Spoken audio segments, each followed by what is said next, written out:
Hey guys, welcome back. Today we're going to be talking about, are you begging the universe for what you want? Or are you co-creating with the universe for your manifestation, for your desires? And I'm going to use a little bit of quantum theory in this video to explain truly who you are at your core. So the quantum field is the field of infinite possibilities. It states that everything is interwebbed, everything is connected, every little molecule on this planet is connected. And how are these things connected? They're connected through energy. Even the things that appear to be solid, like your desk, the mirror, the phone, whatever, any material object that seems to be solid is also vibrating at a specific frequency that is connected to every single thing on this universe, in this universe. So I love this so much because once you really understand your power, that at your core, you are truly infinite and you're not separate from the things that you want, and everything is interwebbed and speaking through energy, then it puts you in this creator mentality, and it takes you out of the victim mentality to think that, like, I am begging for something. No, you already are that thing, right? So in the past, there have been multiple ways that I was putting myself in the waiting room of the universe. And I wasn't doing it intentionally, but then I realized that I was doing this every day with like rituals that I was doing and like beliefs that I had. And once I started to untangle these things mentally, physically, my manifestation started to come in with so much ease. Like I remember I was waiting on a money manifestation for months. And when I closed the gap and did these things, it was literally in my account within a week. So the number one thing that I realized that if the universe is speaking energy, and the universe is a mirror, then it's mirroring back to you your belief system, your identity, and your core energy, right? This is your frequency. It's made up, your frequency is made up of the emotions that you feel and the conviction behind the emotion. This is why your thoughts do not manifest, because you have, I think, like up to 60,000 thoughts a day. I think like 10,000 to 60,000 thoughts a day. Doesn't mean that you believe all of your thoughts, but the ones that you do believe in and the ones that you come back to in your mind, they start to compound this frequency energy and take over your field.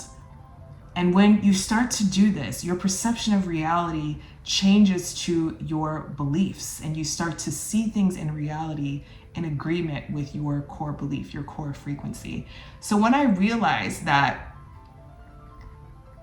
the universe was mirroring back to me my energy, and I was playing this like game of chicken with the universe. Meaning I was like, well, when I get the camera, I'll start the YouTube channel. Well, when I feel comfortable to post on social media, then I'll start. But I really want to start this business, but I need somebody to help me make my website, or I don't know how to do this. And I realized that I was constantly putting myself in the waiting room. I wasn't co-creating with the infinite source, right? And so I stopped doing that. I took matters into my own hands. I built my own website. I started posting before I was ready. I started this YouTube channel. I was like, no, you know what? I'm not going to wait for a camera. I have a phone, even though it's not like amazing freaking quality. I still think that my videos are great because it's really the message that I'm putting out into the universe. And I want to help people get the things that they want. So I'm like, what am I waiting for? I need to stop waiting, because remember, waiting is not creating. You are co-creating with all this energy. And so the way that I look at it is like you're doing a dance with the universe. It's not separate. So you take a step towards the universe and it backs you and it supports you. You take another step and it supports you, and you get provision and you get money, you get the abundance, the things that you want, the more that you take that risk. And I always say this too, is that the universe rewards audacity. The universe rewards when you, I forgot the quote, but it's like the greater the risk, the greater the reward. I truly, with everything in my heart, I feel this. I feel like until you start, you're going to be in a game of chicken with the universe, because the universe is just going to be staring at you like, well, you say you want these things, but you're not doing anything. So all I am is a mirror. All I am is a mirror. So until you start, I can't do anything. So the second thing that I did was that I got real cutthroat about what I was saying in my energy. I was watching politics and I started to realize, like, with this current administration, things going on, like, I felt like I wanted to be informed, but I realized that where attention goes, energy flows. And you're paying attention. What are you paying with? You're paying with your frequency. You're paying with your perception. You're paying with your energy. Every time you watch something about politics and it stirs something up in you to think that the world isn't fair, that there's not enough to go around, that the economy is in the trash, that we all have this like scarcity mindset, that we're like in agreement that the world is not a safe place.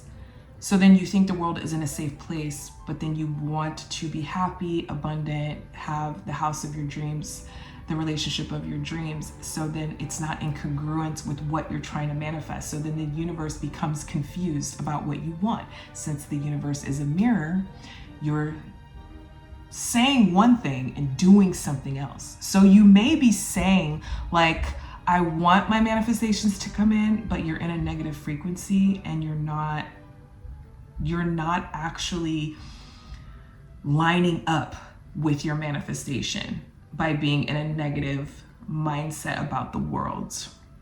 So I stopped watching the news. I cut it out. I was like, nope, I'm done. Like, it's not that I don't want to know. Like, yeah, I want to know what's going on, but I mean, truly, how is that helping me? If I was like an advocate for, you know, human rights and all these different things, and I was out there protesting, then like maybe I was actually giving back, and maybe I do need to, but I'm not doing anything to change what's going on in the world. So all I'm doing is watching it and not doing anything. So that's my fault. Stopped doing was I stopped saying negative shit on the phone with my friends about money, about my situation. I just stopped talking about negative shit, even though I wanted to vent, even though there are things that come up, and I'm not telling you that you have to be perfect. You don't have to be perfect, but you really have to compound that positivity so that your dominant frequency is positive. So I'm not telling you to not have emotions. I'm not telling you to do any spiritual bypassing. Feel your feelings, but don't live there. Don't live there. Let them just like move through you like weather. You know what I'm saying? But return back to the powerful state that you are, which is a co-creator of your reality. Like I said earlier, you are not separate from the things that you want. Everything is connected through energy. So how are you going to magnetize the things that you want to you? The clearer the signal, the quicker the magnetation. Wait, I can't say that word. The clearer the signal, the quicker you magnetize the things that you want to magnetize towards you, because everything is vibrating, everything is moving towards the things that are incongruent, that are in resonance with how it is vibrating and the energy that it's emitting out into the world.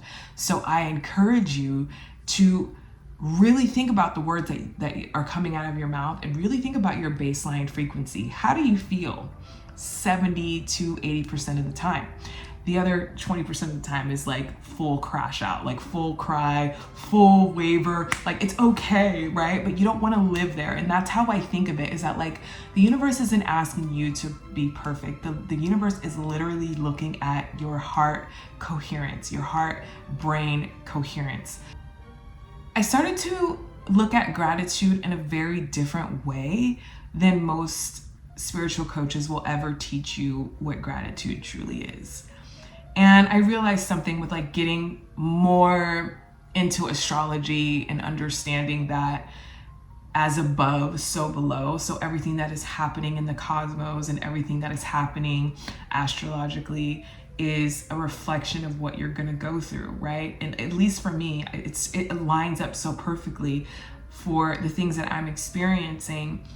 And I realized that the soul wants to evolve. We're here to evolve and to become different versions of ourselves. Those three things helped me exponentially, understanding who I am in the quantum field, that I'm not separate from my desires. I am co-creating, and to really checking my energy of like tension Where attention goes, energy flows. And so you're paying attention with your frequency and with your energy. Gratitude doesn't have to be fake. Gratitude can really truly be the little things and the transmutation of hard times. So, yeah, that is what I wanted to share with you guys today. I truly hope that this video helps you. My name is Corinne Ellen. I'm a spiritual coach. If you want to work with me, everything is linked in the description down below. Don't forget to subscribe, and then I will see you guys in my next video. Till then, take care. Bye.